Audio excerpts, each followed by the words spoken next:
I'll be your host. My name is Thomas, and as we do it, or as you know it, every Wednesday we meet here to actually try and learn more about the cybersecurity space. We try to actually protect ourselves, to get more knowledge, to protect ourselves, because as you know, the hackers, the cyber criminals, the people who want to actually view your information are trying day and night to have access to your system or to try and compromise your systems. All right. So we meet here every Wednesday at 4 p.m. Ghana time. And now it is actually 11 Eastern Standard Time because of the daylight savings. So, as we always do it, our session is actually divided into two. The first one is our video training, where we watch a video, we analyze the video, and probably if there are questions, we answer about the video. The second session, which is our presentation section, but today we have something different as compared to the presentation session. Today, we will have an interview about cybersecurity certification. Okay, so I won't waste much time. I'll go on and share my screen so that we move to the first session, which is the video. So please bear with me, pay attention to the video, try and learn a thing or two from the video. And if you have any questions from the video, you are free to ask those questions.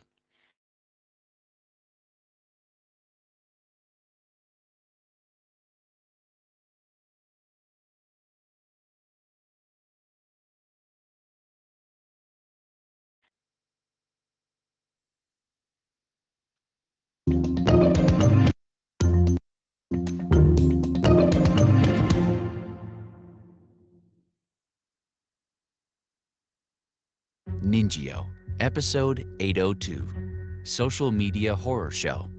Security topic, Social Media Security Hygiene. Starring Robert Davi as Jack.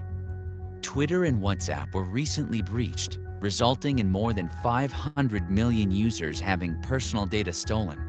Social media attacks provide new opportunities for bad actors to target user accounts with increasingly sophisticated attacks.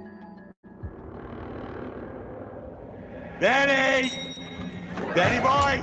Danny! Come out, wherever you are! The CFO chases Danny down an office hallway. Danny! I need to talk to you, Danny! Danny! Danny, I know you're in here! Danny hides inside a cabinet. Danny, I need a word with you! Danny! Danny, I need to talk to you! Danny! What in the... Danny, I just need a word with you, Danny. What in the world are you doing? Danny is found and snaps out of his nightmare. Oh, hi, Jack. What are you doing? Hiding inside this cabinet. Um, I guess, I was afraid. Afraid of what? That I was gonna hurt you or something? Um, I guess so. I guess my reputation precedes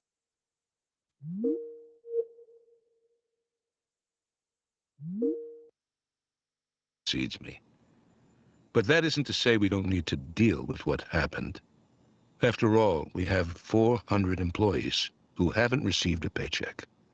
And the company has $1.4 million missing from our payroll account. That is a serious matter. So why don't you tell me what you know about what happened, which might help us recover the money? And I promise not to hurt you. Okay. I think it all started when our company announced our partnership with our new payroll company on our social media site. I already spoke to our CISO, and she thinks the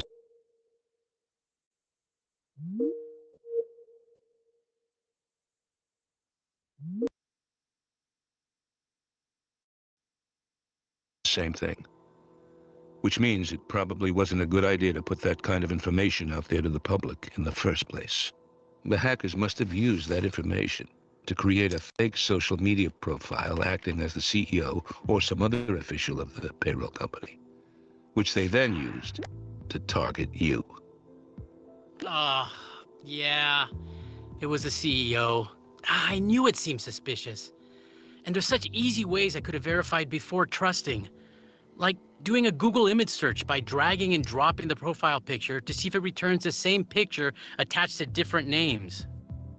You know, you could have also done a web search to verify the name, organization, and title of the person making the request.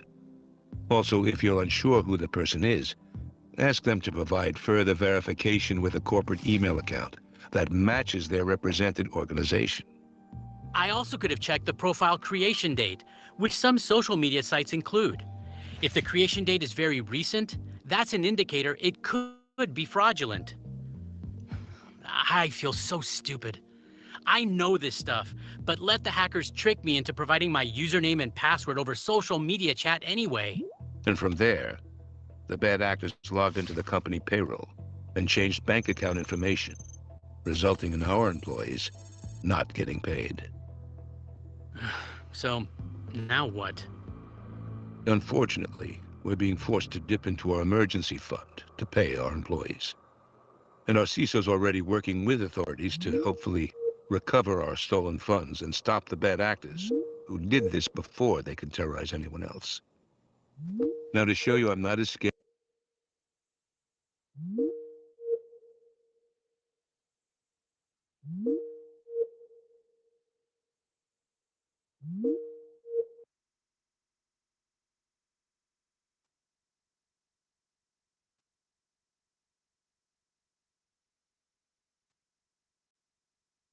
Yeah, hello. Can you actually see my screen? Yeah. Okay.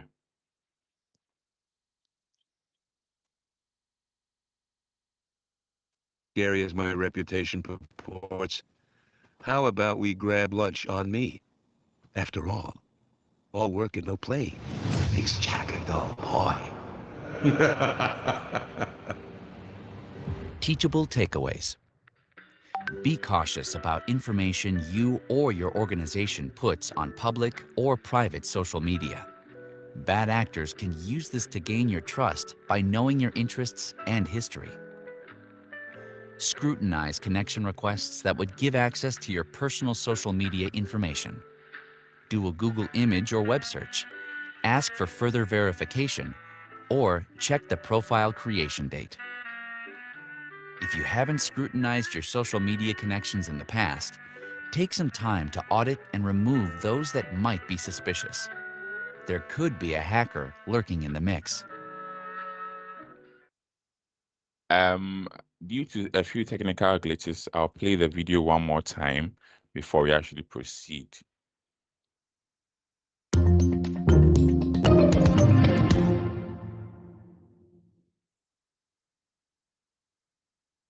Ninjio, Episode 802, Social Media Horror Show. Security topic, Social Media Security Hygiene. Starring Robert Davi as Jack. Twitter and WhatsApp were recently breached, resulting in more than 500 million users having personal data stolen. Social media attacks provide new opportunities for bad actors to target user accounts with increasingly sophisticated attacks. Danny! Danny boy! Danny! Come out, wherever you are! The CFO chases Danny down an office hallway. Danny! I need to talk to you, Danny! Danny! Danny, I know you're in here! Danny hides inside a cabinet. Danny, I need a word with you! Danny! Danny, I need to talk to you! Danny! What in the... Danny, I just need a word with you, Danny. What in the world are you doing? Danny is found and snaps out of his nightmare. Oh, hi, Jack. What are you doing, hiding inside this cabinet? I guess I was afraid. Afraid of what? That I was gonna hurt you or something? I guess so. I guess my reputation precedes me. But that isn't to say we don't need to deal with what happened. After all, we have 400 employees who haven't received a paycheck. And the company has $1.4 million missing from our payroll account. That is a serious matter. So why don't you tell me what you know about what happened, which might help us recover the money? I promise not to hurt you. Okay. I think it all started when our company announced our partnership with our new payroll company on our social media site. I already spoke to our CISO, and she thinks the same thing. Which means it probably wasn't a good idea to put that kind of information out there to the public in the first place. The hackers must have used that information to create a fake social media profile acting as the CEO or some other official of the payroll company, which they then used to target you. Yeah, it was the CEO. I knew it seemed suspicious. And there's such easy ways I could have verified before trusting. Like doing a Google image search by dragging and dropping the profile picture to see if it returns the same picture attached to different names. You know, you could have also done a web search to verify the name, organization, and title of the person making the request. Also, if you're unsure who the person is, ask them to provide further verification with a corporate email account that matches their represented organization. I also could have checked the profile creation date, which some social media sites include. If the creation date is very recent, that's an indicator it could be fraudulent. I feel so stupid. I know this stuff, but let the hackers trick me into providing my username and password over social media chat anyway. And from there, the bad actors logged into the company payroll and changed bank account information, resulting in our employees not getting paid. So, now what? Unfortunately, we're being forced to dip into our emergency fund to pay our employees. And our CISO's already working with authorities to hopefully recover our stolen funds and stop the bad actors who did this before they could terrorize anyone else. Now, to show you I'm not as scary as my reputation purports, how about we grab lunch on me? After all work and no play makes Jack a dull boy. Teachable takeaways. Be cautious about information you or your organization puts on public or private social media. Bad actors can use this to gain your trust by knowing your interests and history. Scrutinize connection requests that would give access to your personal social media information. Do a Google image or web search. Ask for further verification, or check the profile creation date. If you haven't scrutinized your social media connections in the past, take some time to audit and remove those that might be suspicious. There could be a hacker lurking in the mix.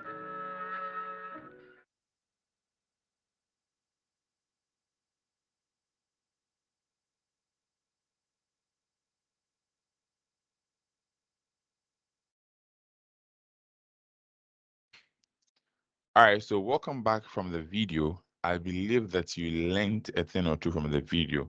So we should actually be cautious of what we post on social media, because that is where the hackers take the information from, and they actually go ahead, use this information, and try to actually deceive people who are actually close to us.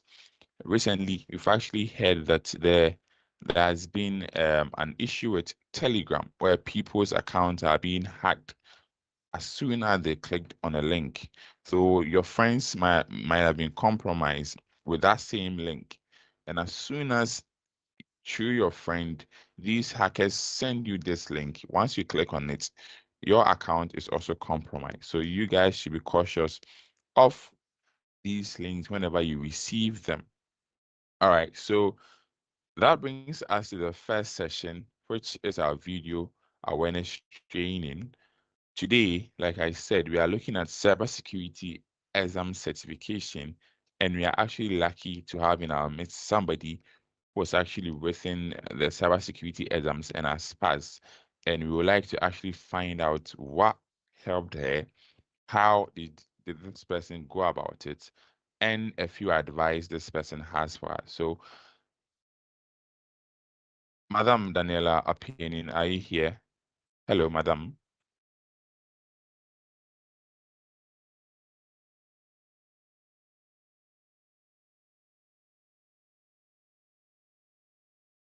Hello, Daniela. Are you here? Yes, I'm here. Good evening.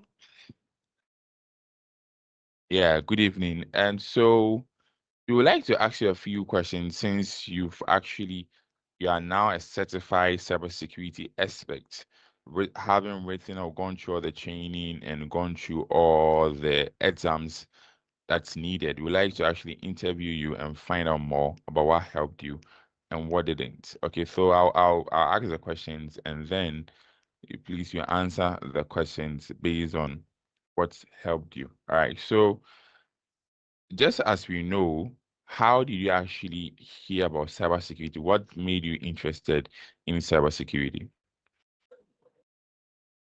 Okay, so personally, it was some years back. My friend's mother's business fell victim to a cyber attack where they compromised her mother's device, and then they were demanding a ransom before they released her own information to her.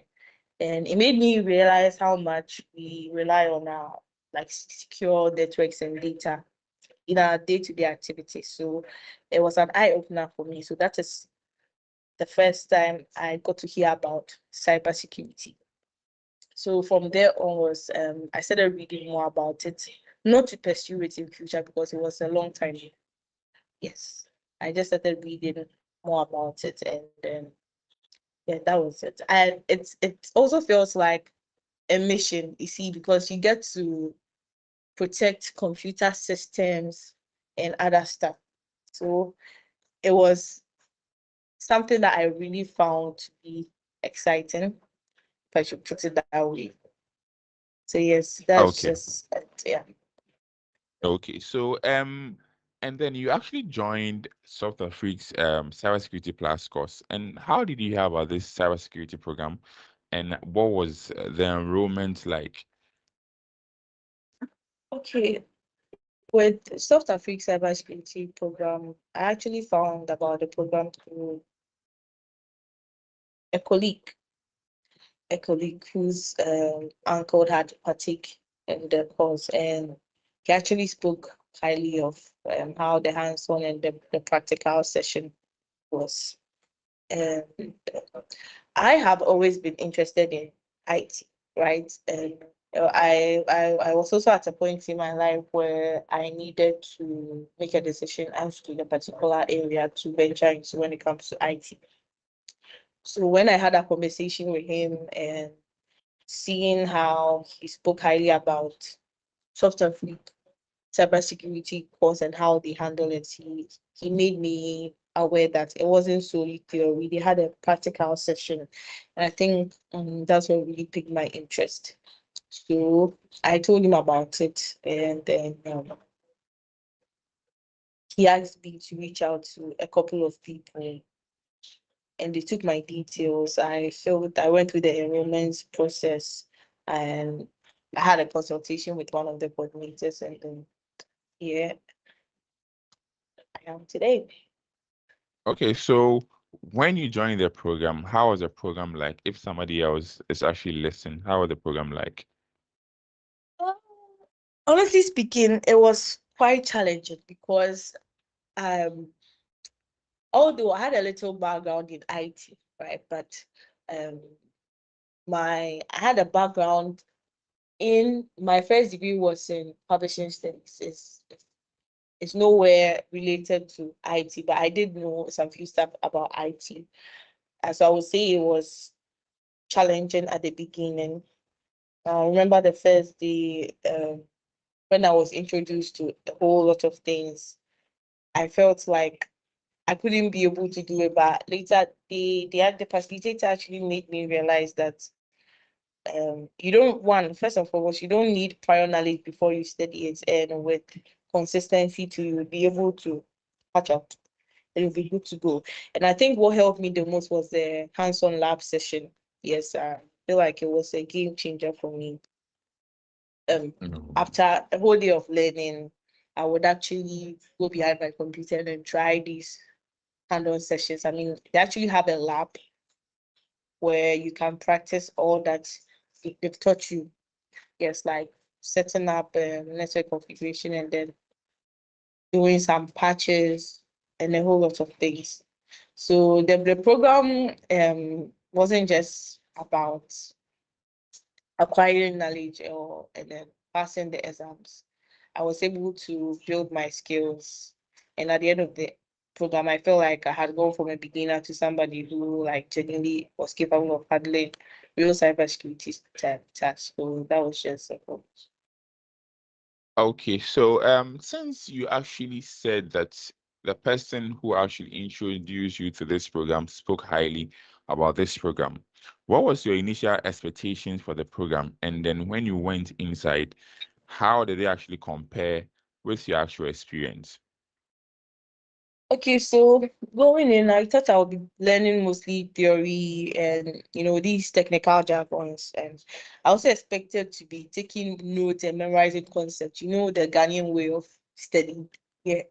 But from day one, the program, I think that expectation was shattered, let me put it that way. And it was much more interactive and hands-on, as I've said earlier on. So I wasn't anticipated that much. Also, as I was saying, there were opportunities to apply what we had learned directly to. Yes, there were opportunities to apply what we had learned previously.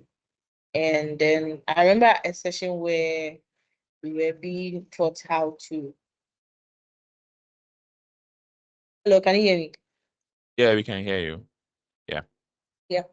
So Okay. I remember a session where we were taught how to, run scans, vulnerability scans, and do a lot of patching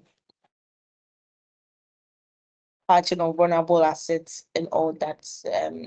So to me, it felt like this experience, like a very wonderful experience. So I also found myself looking forward to every other session and to see what the next topic would eventually bring to me. So yeah, that was basically it for me. From how you were speaking, do you actually have one particular part of the training where you feel like this training actually stood up, or this training was better, or you liked this training that actually impacted your skills or probably your confidence right now in the real world?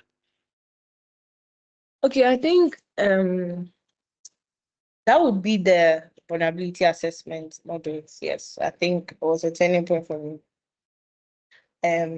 Initially I found, like, I've always found the concept of finding flaws is very, very scary or intimidating, let me put it that way. But the facilitator broke down that concept so well for me. I mean, we were being managed on how to identify potential vulnerabilities on a network. And I never thought I'll be able to manage, like, to even pinpoint a few weak spots on my own. So it was really cool for me. Yeah. So that whole exercise thing, it really boosted my confidence. And the fact that I could actually apply these skills in the real world. So yes, it was empowering to be able to We, identify okay. security issues. Yeah. It was Okay, really so cool. all right. You actually said that you had a first degree in publishing, so that means it was actually far different from this. How did you actually balance your publishing and completing this program with also other commitment that you have, or the journey like? Okay. For starters, balancing everything, it was it wasn't that easy. I mean, it has been quite a journey, but I think the program is quite flexible because initially when I joined, the class was on weekends.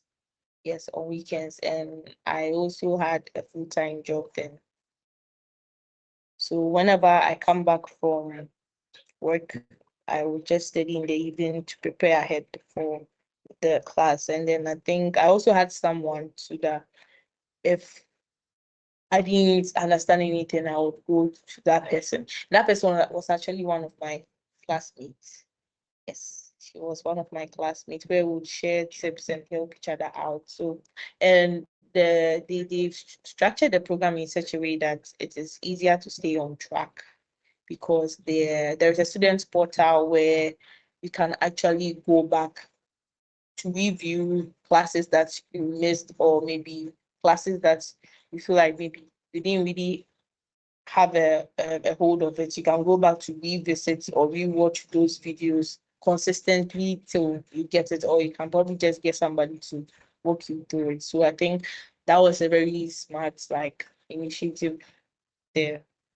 So there was a portal, there is a portal that has the course outline and pre-recorded videos, even lectures that had taken place a year or 2 years ago, so that if you would want more information, you can fall on those ones. So yeah. Let's actually move to, let's say, the exams a little bit. What part of the program do you actually think or prepared you, the best for the exams? So I think the should I say the review exams or the review exercises that we used to do was incredibly helpful. I remember the first one that I took, I was feeling overwhelmed. Yes, but at the end of the day, it was like a wake-up call for me to focus on other things. And the instructor would review every session with us after we had done, explain the answers, why it was this and why it was that. So with every review exams, I could see progress. To get it here, I could see progress. And aside that too, there was a system, a CCQ system, where they generate questions. Questions that I would say are even way tougher than the main exams. Yes, they will generate questions like that to prepare you. At first, those questions used to scare me a lot, because I'm like, eh. But at the end of the day, I found myself with constant practice and all that, it prepared me and it boosted my confidence. So by the time I took the actual certification exams, it felt like just another review exam. So Do you have any surprises, something that surprised you about that program? okay, so I think I was expecting solo studying. Yes, I was expecting solo studying. But I was surprised by how collaborative it was, because I got to know a lot of people who were also kind of working towards the same goal as me, and people who obviously wanted to get into the same field. So it was good to share ideas with those people, and then also move forward and learn from each other basically. So yeah. Okay. I think Okay. and I think I thought that way because it was an online course. Yes, and that was my first online course too. So I had so much. That was Okay. my first. Um, okay, let's see. Ever since you actually completed this program, have you actually have an impact? Has this program had an impact on you or even your personal development? Is that something that you have seen with you personally? So I think the program in general, it has taught me the importance of persistence and consistency, because it made me really, really consistent. I don't think I've ever been consistent in my life for joining this, honestly speaking, because it was something new to me and I knew I had to put in the effort, because if I don't put in the effort, I'm not going to make the cut, obviously. So, and it also pushed me to step into new challenges with the belief that I'm capable of handling them. So every time I handle a new project, I I realized that I had gained certain skills just from studying this course. So, yeah. Okay, so what advice, yeah, I think our this trading trading seminar is being actually right now online on social media. LinkedIn and other places. So what advice would I actually give to somebody who is actually thinking about enrolling in our cybersecurity program? Okay, so honestly speaking, I feel like if you would really make time and you're passionate about cybersecurity, I think this is the best program for you because of the commitment. It's worth every moment, and I fully recommend it because of the engaging lab and the practice exercises that it comes with it. You know, it will help you analyze your code and then also connect you with people. I mean, you know, there were people in my class who were already in the field. Some too were actually studying, had studied it before, and others were actively working in the industry, but they just needed some few finishes. So I got to also learn from other people. So yeah, I feel like it's a huge source of support. There's a huge source of support and knowledge for it. So if you are willing to put in the time and then the effort, I think this program is the best for you because it will take you from knowing the basics and then all the way to teaching you how to be genuinely skilled and ready for the industry. So yeah. Let's actually, I know we've actually taken more of your time, so let's actually skip to the last part. Let's talk about the exams, writing the exams. You know, what was the exams like, writing it in Ghana here? What was your experience taking this exam? Can you actually take us through the day you actually went to write this cybersecurity certification exams, or what even this exam is about? Okay, so I took the CompTIA security class exams.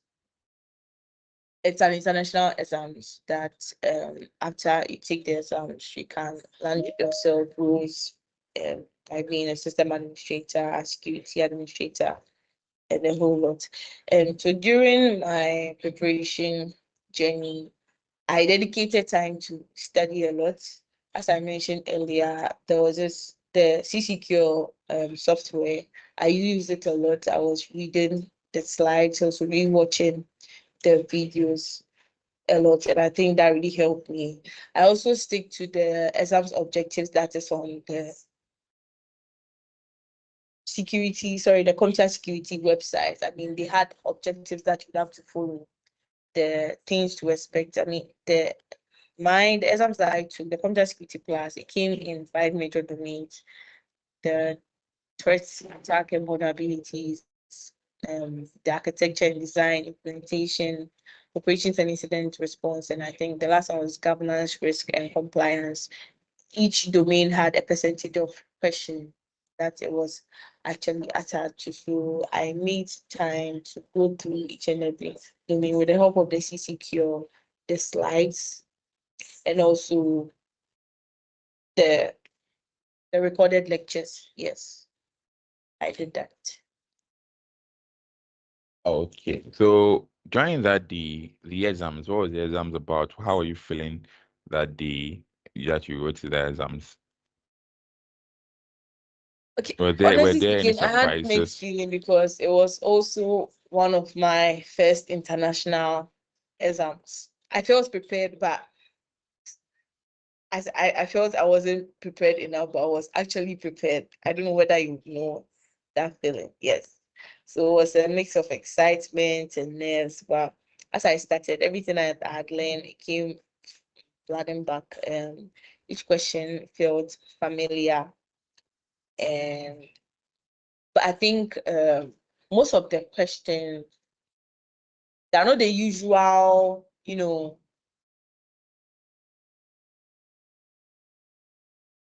MCQs that we know. You would have to think deeper, like you would have to think deeper before you settle on an answer.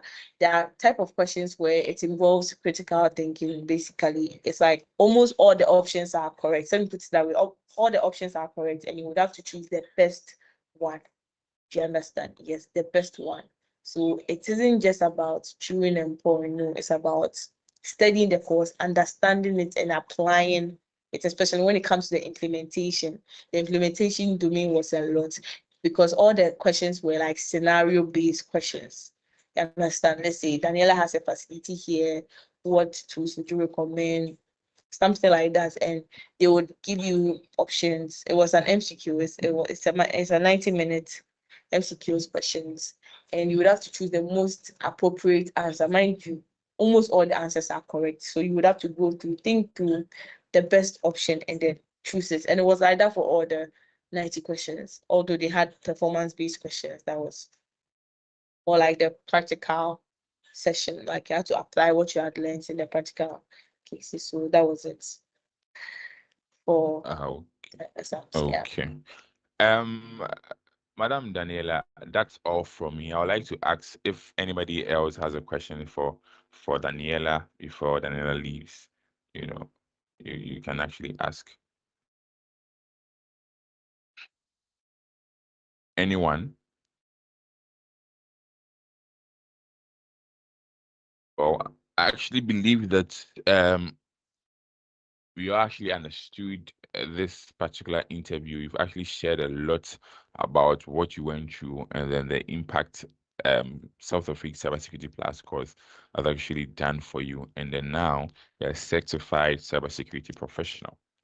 So as Madam Daniela was actually talking about, Madam Daniela actually wrote CompTIA Security Plus. So the CompTIA is actually an international body who actually provide a lot of services. But then once you actually get the certification, you can actually land entry-level jobs or roles around the world, because most cybersecurity companies or the employers will actually ask you for this certification.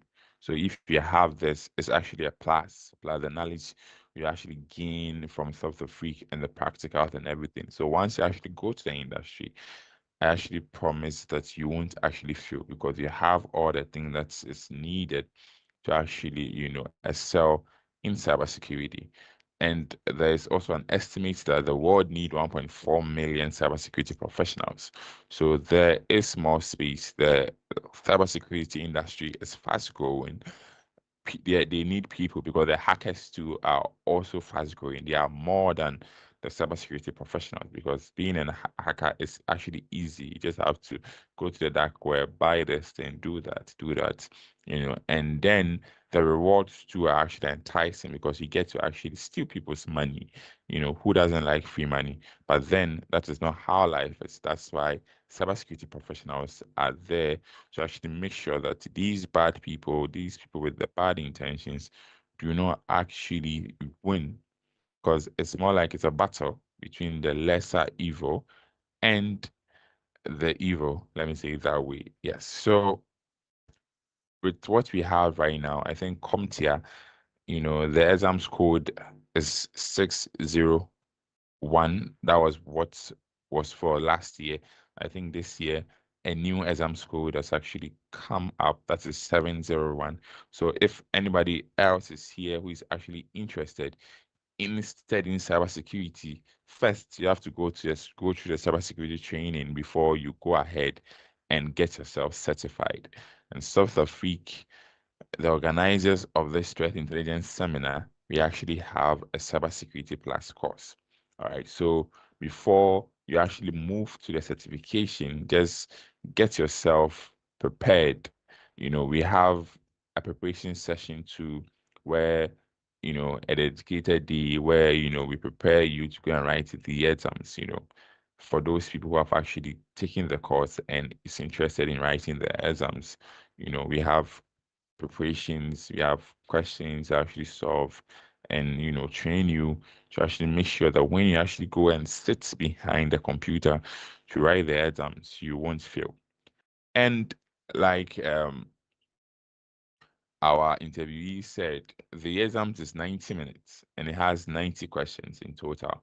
And then it is multiple choice questions. So it means that 1 minute for one question. So speed is also actually needed. So with South Africa, we also actually make sure that we train you, we practice over and over again. What time you feel like is better for you, are ready, you can now go ahead and try and register for the certification. So the pass mark is 75 out of 90. So you actually have, 15. So you can actually, let me say, play around with 15 marks or 15 questions. The least you can actually forgo is 15, but you have to actually get 75%, like 75 out of the 90 correct for you to actually get certified. And I'll say the exciting thing and also the less exciting thing is once you're actually done with the exams, you get your score if you passed or not.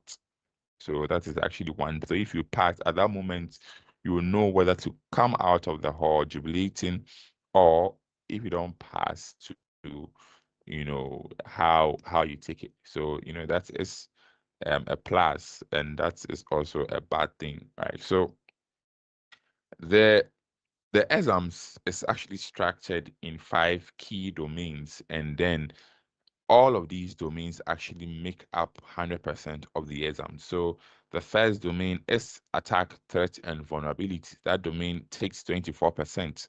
So 24% of 90 questions will come from attacks, threats, and vulnerabilities. We have another domain also being architecture and design. So if you come to cybersecurity plus course here, you actually learn all these things. Architecture and design also takes 21% out of the 90 questions that you meet. And then there is also implementation. Just like Daniela was saying, implementation also takes 25%. That means that implementation actually carries more questions. So if you're actually trying to study for the exams, you should be aware of these things. And then the last 2 domains are actually about operation and incident response. Operation and incident response. Incident response is also another exciting process in cybersecurity, and it's something that you should know. It also carries 16%, right? And then the last part is governance, risk, and compliance, mostly focusing about the regulatory issues, the law issues, government compliance and other things. So that part is more like, reading to actually know what to do as a company or as a security person, or what is the accepted standards and things. So that is the governance, risk, and compliance, and that actually takes 14%. Now, that is the CompTIA cybersecurity plus certification exams. So even with Software Freak, if you actually want to actually write these exams, we will help you go through the process of registering for these exams, where to actually write these exams, what actually best fits you. You can actually write these exams at a location accepted by CompTIA, or in mostly developed countries, you can write it from the house, provided you meet the requirements. So you have all these discussions there where you pick what is right for you, what best fits you in the certification exams. That will be the end of today's threat intelligence seminar.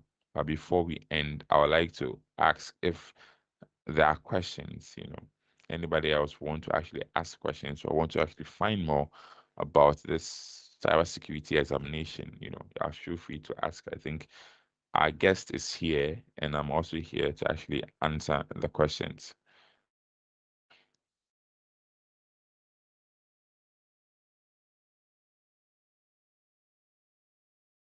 Okay, the silence means that, before I understood what was said here. So we'll bring this session to a close, and we'll meet next Wednesday, same time, 4 p.m. Ghana time, and then 11 a.m.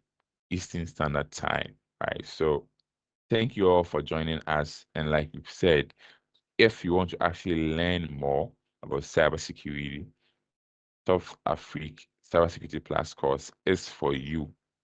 South Africa, we also have different services like home delivery if you want your things delivered at your doorstep.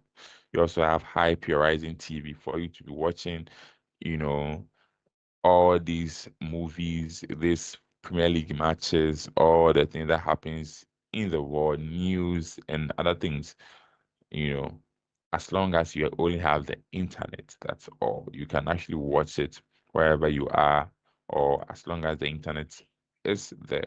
We also provide different services. So if you want to actually get to know more or Solve the Freak, you can actually check us out on our social media platforms, on LinkedIn, on Facebook, on Twitter. We are there. Right. So thank you guys. I'm looking forward to seeing you guys next week, Wednesday. Have a good day.